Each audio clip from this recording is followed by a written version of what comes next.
Olá pessoal, tudo bem? Sejam todos bem-vindos. Esse é um vídeo direcionado àquelas pessoas que são fanáticas por eleições e jogos de poder, ou seja, tudo isso que está ligado às implicações daquelas fofocas todas em torno da política do dia, tá? Muitas vezes as pessoas não entendem que em política cada decisão, cada fala, cada gesto, cada sinalização tem a ver com a essência da tarefa daquele que está no poder. Né? Qual que é? É de se conservar no poder, é de estender o seu poder, ou de pelo menos permanecer para cumprir o seu mandato, tá? Quando a gente está falando aí no caso de uma democracia. Se a gente estiver falando de uma autocracia, é de simplesmente se conservar o máximo de tempo possível no poder. Mesmo em democracias meio estranhas como a brasileira, a gente tem aí grupos, né, que agem como autocratas. Por exemplo, o PT, que tinha um projeto de poder e tinha esquemas e tinha os seus aliados e tinha, assim, a perspectiva, né, ou pelo menos intenção, ou planejamento de até apelar para fraude se fosse necessário. Isso, assim, quando a gente fala em fraude, vamos pensar em eleições manipuladas. Você tem diversas maneiras de manipular eleições. O ponto que interessa é o seguinte: até o fato de você ter vínculo com pessoas que têm a capacidade de manipular o resultado das eleições pelas mil maneiras que é possível fazer isso, você está falando aí de uma atitude autocrática, tá? Que é a atitude de quem simplesmente entende que deve permanecer no poder o máximo de tempo possível e não alguma pessoa favorável à alternância do poder, ou seja, uma cabeça autocrática, que é diferente de uma cabeça democrática. A cabeça democrática é aquela que realmente entende que a alternância de poder é uma coisa boa e que o povo, quando ele resolve mudar de liderança, ele tem suas razões são legítimas. Então aí a gente trabalha num cenário em que essa pessoa não vai, por exemplo, né, manipular eleições. Bem, o que eu queria dizer para vocês é muita gente, como o Brasil, tudo isso é muito confuso, porque a gente tem, assim, algumas lideranças políticas que claramente jogam um jogo democrático e outras que puxam o tapetão, né? Como o PT, por exemplo, hoje, que ele governa via STF, ou pelo menos tenta, né? Porque ele quer estar no poder, e o fato de o Lula e a Dilma terem nomeado ministros e hoje os deputados do PT que estão na Câmara ficarem ali provocando o STF o tempo todo para gerar decisões que mantenham o PT na máquina, né? Muita gente fica dizendo, não, vamos votar no Bolsonaro, senão o PT volta e etc. Eu entendo, mas a gente tem que prestar atenção numa coisa muito importante: o PT nunca saiu do poder, tá? Não é que o PT vai voltar. O PT voltar para o executivo significa que o PT voltaria para todas as instâncias de poder, mas hoje o PT continua firme e forte em duas instâncias importantes de poder, o judiciário e o legislativo. O legislativo apelando ao judiciário por meio desse neoconstitucionalismo defendido pelo Barroso, que é a tal da juristocracia, né? Diz que são os ministros do Supremo Tribunal Federal que resolvem legislar, mesmo sem nunca ter sido eleito para isso e não representarem ninguém. Esse mecanismo permite ao PT permanecer no poder, tá? Então o STF, tal como a gente tem hoje, foi uma estratégia para que a esquerda permanecesse no poder, mesmo perdendo eleições. Então vamos ver como é muito mais complicado a tal da lógica da sobrevivência política. E aí caiu-me nas mãos uma obra que eu falei, cara, todo o pessoal que é louco, fanático, obcecado por eleições, coligações, essas relações de poder, aqueles bastidores de Brasília, para entender a lógica das relações políticas às quais quaisquer lideranças estão submetidas, porque não tem como escapar, tá? Se você tá aí no meio político, você vai ter que lidar com isso. Um livro que é muito interessante para essas pessoas que amam esse tema é A Lógica da Sobrevivência Política. O que é legal desse livro é que eles são muito objetivos, tá? Tem logo na apresentação, eles mostram o que os motivou a escrever essa obra. E é uma obra que parte de uma teoria e de conceituação e depois parte para exemplificação. Então, todos vocês que entendem que teoria sem exemplos práticos não ajuda a entender um problema, vocês vão amar essa obra, porque você tem nos primeiros 3 capítulos exposição teórica e depois é exemplo atrás de exemplo. Tá? E exemplos históricos, assim, de muito tempo, para provar, claro, que a teoria deles tem fundamento, tá? Então, logo no prefácio, a gente lê a seguinte frase: A lógica da sobrevivência política, ou seja, essa obra, né, é nosso esforço coletivo, porque é esforço coletivo, porque é escrito por 4 autores, é nosso esforço coletivo, então, para solucionar um enigma político fundamental. Qual que é o enigma político que está por trás de todo o esforço empenhado nessa obra? A pergunta: por que líderes que geram paz e prosperidade são destituídos do cargo após um breve período, ao passo que aqueles que geram corrupção, guerra e miséria permanecem no poder? Vamos lembrar quanto tempo o PT ficou no poder aqui no Brasil? Bastante, né? E assim, guerra, se vocês disserem não, mas não promoveu guerra, né? Foi só uma questão de corrupção e miséria. Guerra também, porque essa guerra psicológica em que a gente está envolvido hoje, do eles contra nós, dos traidores, ai, queda de massa, essa baixaria que está no coração de todas as pessoas que se interessam por política hoje é uma herança do PT. E isso é uma guerra psicológica, violenta, descarada. Tá? A criação das MAVs, que eram aquelas milícias em ambiente virtual, né? E aí hoje eles falam que tem milícias, bolsonarismo. É eles que criaram essas milícias, né?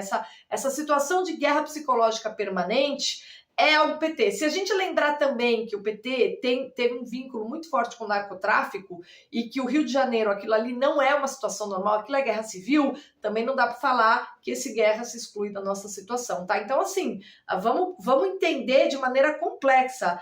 Realmente, você tem líderes que geram corrupção, guerra e miséria. E como eu já falei anteriormente, né, são pessoas que trabalham na base de esquemas de poder, manipulação de resultado eleitoral, ou por meio de imprensa, ou por meio de propaganda, ou até por meio de manipulação dos instrumentos de escrutínio. Basicamente, por que quem joga sujo tem mais chance de conservar o poder do que quem joga limpo? Tá. E por que nas democracias, quem é fiel a isso que a gente chama de Estado de Direito e ordem democrática, quem leva a sério esse sistema, vai governar menos do que aqueles que assumem logo, são autocratas de cara e ficam 20, 30, 40 anos no poder.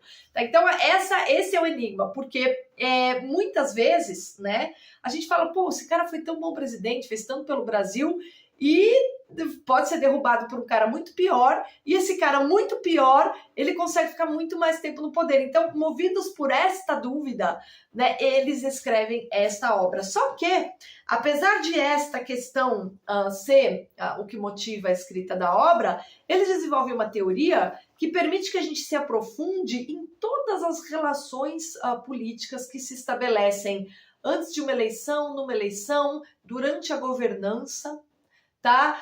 Que explicam as alianças, que mostram a relação da lógica dessas alianças, a possibilidade de permanência no poder. E o que é interessante também é que logo de início eles já citam 2 autores fundamentais da política moderna, Hobbes e Maquiavel, falam da teoria dos dois. Hobbes, vocês sabem, é o teórico principal do absolutismo, ele entende que uma monarquia absolutista é a melhor maneira de você ter um governo pacífico e próspero, né? Ou seja, a partir do momento que todos os seres humanos cedem o seu direito natural a todas as coisas, a um monarca só, esse um monarca só, esta pessoa, como ele está vinculado à vontade dos súditos, por uma série de razões, ele vai manter aí uma autoridade, né? Mas é uma autoridade que vai ter de ser decorosa, porque há uma relação direta entre poder e pessoa, e por isso que você vai ter paz e prosperidade. Maquiavel, você sabe, tem o Príncipe, e tem também uma outra obra importante dele, que é a Análise da República Romana, né? E nessas 2 obras a gente vê 2 lados de Maquiavel. No Príncipe a gente vê que é alguém que simplesmente está preocupado com a lógica da conservação do poder, sobrevivência política. E ele diz claramente, é melhor ser temido do que adorado. Se você for adorado, ótimo, mas se você for temido, melhor. Essa outra obra, que ele analisa assim, o período republicano de Roma, você percebe que o Maquiavel diz, não, é até melhor sim, você ter liberdade, etc, tal, mas é muito mais difícil conservar o poder nessas condições. E aí eles exploram esses paradoxos todos ligados à política, né? Por quê? Porque todos nós seres humanos, a gente tem em mente que como a política, ela é aquilo que diz respeito ao interesse público e aquilo que vincula as pessoas, aquilo que mantém a sociedade funcionando para que as pessoas consigam levar suas vidas, a gente entende que bem comum seja um conceito importante. Só que na política moderna isso foi pro buraco, tá? Em política, quando a gente fala em política moderna, e aí uma vez eu dei um curso sobre o testamento político do Richelieu, para deixar isso bem claro, o que importa é razão de Estado. Razão de Estado é o cálculo político. Você calcula o que é necessário fazer para você garantir a integridade do seu território e se conservar no poder. E, adicionalmente, manter o poder e a grandeza da sua nação.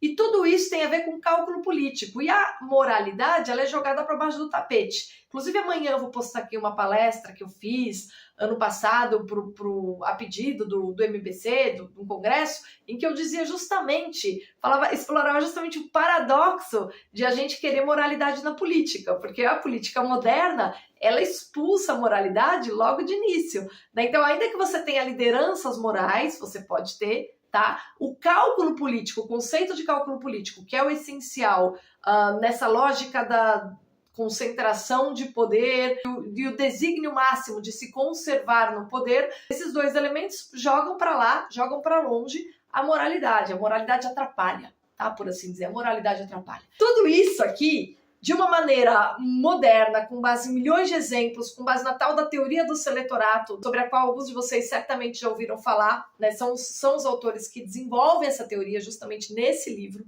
tá? Os seletoratos são justamente os grupos, né, em torno daquele que tem o poder, os grupos responsáveis pela ascensão de alguém ao poder, e aí você tem a coalizão vencedora, né, que é justamente qual grupo vai prevalecer dentre os vários grupos, né, que auxiliam alguém a chegar ao poder e se manter no poder. E aí, com base nessa teoria, eles explicam várias relações de poder. Mas nesse livro, vocês que são viciados em eleições, em relações políticas, em bastidores de Brasília, em por que foi para lá e foi para cá, e em todas as confusões do tal do presidencialismo de coalizão brasileiro, acho que todos vocês que são interessados por este assunto deveriam ler essa obra, porque essa obra vai acabar trazendo para vocês subsídios para que permitam que vocês melhorem até as suas impressões, tá? Então deixo aqui a minha indicação literária para vocês que são viciados em eleições, já que estamos em ano eleitoral. Não é o meu caso, mas eu confesso, eu li o prefácio e avancei no primeiro capítulo e cheguei no segundo e falei, que livro interessante, cara. Você quer entender de política do ponto de vista pragmático, como a coisa é, nas práticas, né, nas relações humanas em torno do poder, cara, e assim, em autocracia, em democracia, quais as diferenças entre esses regimes, por que ele é mais fácil para a conservação do poder, porque quanto menos... Cara, esse livro é muito interessante, mas muito mesmo. E assim, eu tô louca para chegar na parte dos exemplos. Eu ainda não cheguei lá, eu só vi a parte de teoria. Eu tô louca para chegar na parte dos exemplos, porque aí todo o nosso diálogo, toda a nossa discussão sobre as grandes lideranças que hoje estão em voga, né, ficam mais legais. O Trump perdeu a eleição, sendo que ele foi um ótimo presidente para os Estados Unidos. Ele entra aqui nessa, a gente consegue entender por quê com esse livro. E aí, de repente, a gente tem o Putin aí, sei lá, mais de 20 anos no poder. Por mais que a Rússia continue corrupta, continue miserável, né, e continue promovendo guerra. Porque, bom, guerra nunca é bom, tá? Você acha que a Rússia, é bom a Rússia gastar tanto dinheiro tendo que fazer guerra? Não é, né? E aí a gente já teve mais de uma aí nos últimos 20 anos. Mas, mesmo assim, tá lá o cara firme e forte no poder. Então, esse livro também é interessante para entender como é que funciona a base de apoio e por que ela permanece, né? Essa longevidade na conservação do poder. Cara, tem muita coisa interessante que você vai conseguir pensar com base nessa obra. Eu vou deixar aqui na descrição e digo, aproveitando que é ano eleitoral, divirtam-se ao pensar sobre a lógica da sobrevivência política. Muito obrigada pela companhia e até a próxima.